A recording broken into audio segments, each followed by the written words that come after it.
Hello दोस्तों, Sunil electrical के अंदर आपका एक बार फिर से स्वागत है। दोस्तों, आज की इस वीडियो के अंदर हम जितने भी एसएमपीएस होते हैं उनके अंदर सेकेंडरी के लिए जो फीडबैक का सर्किट लगा हुआ होता है उसको किस प्रकार रिपेयर करना है और वो किस प्रकार वर्क करता है, इसके बारे में बात करेंगे इस वीडियो के अंदर।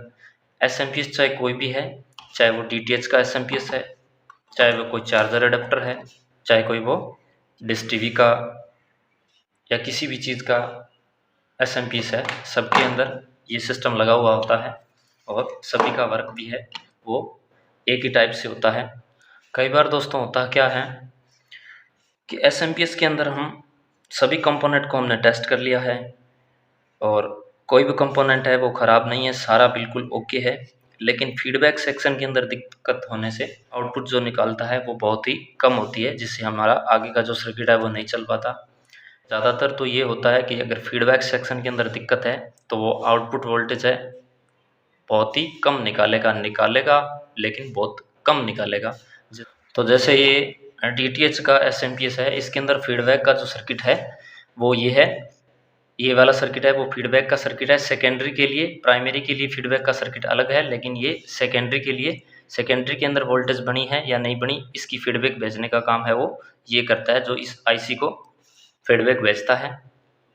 तो चलिए दोस्तों शुरू करते हैं वीडियो को। देखिए दोस्तों, ये जो एसएमपीएस है आउटपुट निकाल रहा है उसका पॉजिटिव है और ये नेगेटिव है। तो पॉजिटिव है वो सीधा ही यहाँ से होते हुए जो रेगुलेटर आईसी लगी हुई है उसके साथ एक रेजिस्टेंस के माध्यम से जुड़ा होता है, सीधा यहाँ पर आता है। और एक जो पॉजिटिव है यहाँ से होता हुआ इस रेजिस्टेंस के माध्यम से इस ऑप्टो कपलर की पिन नंबर 1 पर चला जाता है। और जो नेगेटिव है वो सीधा ही पिन नंबर 2 पर जुड़ा हुआ होता है, यहाँ से होता हुआ सीधा ही पिन नंबर 2 पर जुड़ा हुआ होता है।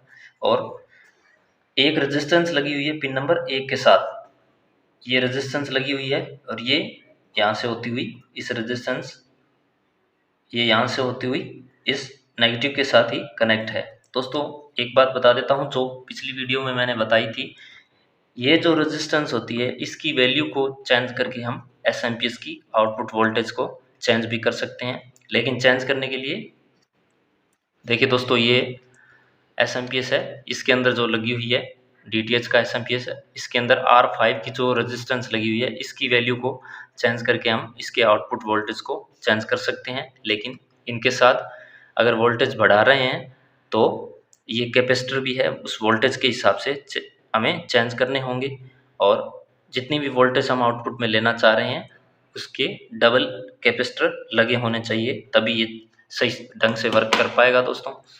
तो ये इसकी वैल्यू को चेंज कर देंगे।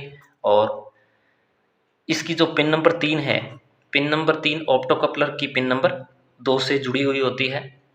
अब जैसे ही देखिए एसएमपीएस ने आउटपुट वोल्टेज है वो निकालनी शुरू करती है, तो इसका जो आउटपुट वोल्टेज का नेगेटिव वो सीधा जुड़ा हुआ है और पॉजिटिव है इस रेजिस्टेंस के माध्यम से इसको मिलेगा। और पॉजिटिव और नेगेटिव जिसे मिलेगा इसको, तो ये पिन नंबर जो 3 है इसको नेगेटिव दे देगा। ये नेगेटिव यहाँ तक आ रहा था, ये नेगेटिव है वो इसको दे देगा। और ये जो पॉजिटिव है वो सीधा ही इस IR एलईडी पर लगा हुआ था, जो ऑप्टो कपलर की एलईडी लगी हुई है अंदर, इसके अंदर IR एलईडी लगी हुई होती है और एक फोटो ट्रांजिस्टर लगा हुआ होता है। तो पॉजिटिव इसको डायरेक्ट पहले से मिल रहा था और नेगेटिव है वो इस आईसी की मदद से यहाँ पर मिल जाएगा पिन नंबर 2 पर। और जैसे ही इसको पॉजिटिव और नेगेटिव सप्लाई मिलती है तो ये इसके इस ट्रांजिस्टर के बेस पर प्रकाश डालती है और प्रकाश डालने से फिर ये ट्रांजिस्टर है वो स्विचिंग करता है और वो ही स्विचिंग है आईसी तक पहुंच जाती है। जो प्राइमरी सेक्शन के अंदर आईसी या जो मॉसफेट लगा हुआ है तो उसके पास ये पल्स पहुंच जाती है, तो उससे पता चल जाता है आईसी को कि हाँ सेकेंडरी के अंदर वोल्टेज पैदा हो गई है, फिर वो रेगुलर चलती रहती है। तो इस सेक्शन के अंदर दिक्कत है तो सबसे पहले हमें तो जो ऑप्टो कपलर लगा हुआ है उसकी पिन नंबर 1 और 2 पर हम टेस्ट करके देखेंगे कि वहाँ पर वोल्टेज आ रही है या नहीं आ रही। तो यहाँ पर लगभग 5 वोल्ट के करीब ज़्यादातर 5 वोल्ट के करीब आता है। डीटीएच का एसएमपीएस है उसके अंदर लगभग 5 वोल्ट के करीब आता है, लेकिन ये थोड़ा बहुत कम ज़्यादा भी हो सकता है। और अगर यहाँ पर वोल्टेज नहीं आ रही है तो हम पहले तो इस रेजिस्टेंस को चेक करेंगे, ये रेजिस्टेंस हमारी सही है या ख़राब है। अगर ये सही है रेजिस्टेंस तो फिर इस जो TL431 लगी हुई है, TL431 के पिन नंबर 2 और 3 पर वोल्टेज चेक करेंगे कि यहाँ पर हमें आउटपुट में वोल्टेज मिल रही है या नहीं मिल रही। तो अगर यहाँ पर वोल्टेज मिल रही है तो ठीक है, अगर वोल्टेज यहाँ पर नहीं मिल रही है हमें आउटपुट में, तो इसकी जो पिन नंबर 1 और 2 है, पिन नंबर 1 और 2 पर हमें मल्टीमीटर की प्रोब को रखकर यहाँ पर वोल्टेज चेक करनी है। यहाँ पर लगभग ये 2.5 वोल्ट से 2.5-3 वोल्ट के करीब ही यहाँ पर होती है वैसे। और ये जो TL431 होती है वैसे ये 2.5 वोल्ट से लेकर 36 वोल्ट तक है वो वोल्टेज की कंट्रोल करता है। अलग अलग जो एसएमपीएस होते हैं उनके लिए अलग अलग ही यहाँ पर वोल्टेज हो सकती है, लेकिन मैं डीटीएच एसएमपीएस की बात कर रहा हूँ तो वहाँ पर 2.5 वोल्ट के करीब वोल्टेज होगी। तो अगर यहाँ पर 2.5 वोल्टेज आ रही है तो ठीक है, नहीं तो ये जो रेजिस्टेंस है, ये रेजिस्टेंस और ये रेजिस्टेंस इन दोनों में ही फॉल्ट होगा, बिल्कुल फॉल्ट होगा इन दोनों के अंदर ही। और अगर ये रेजिस्टेंस भी हमारे सही हैं, ये भी सही है, ये भी सही है और ये भी सही है, तो दोस्तों हमारा जो फॉल्ट है वो सेकेंडरी सेक्शन के अंदर नहीं है, वो हमारा प्राइमरी सेक्शन के अंदर ही है।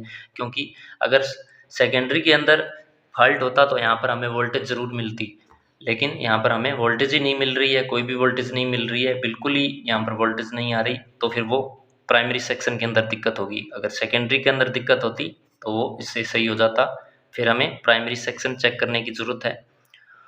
तो ये थी दोस्तों छोटी सी जानकारी। वीडियो आपको दोस्तों पसंद आई होगी। अगर वीडियो पसंद आई है दोस्तों तो वीडियो को लाइक कर देना, चैनल को सब्सक्राइब कर लेना दोस्तों, और कमेंट करना दोस्तों कि नेक्स्ट जो मैं वीडियो बनाऊं वो किस पर बनाऊं। तो धन्यवाद दोस्तों।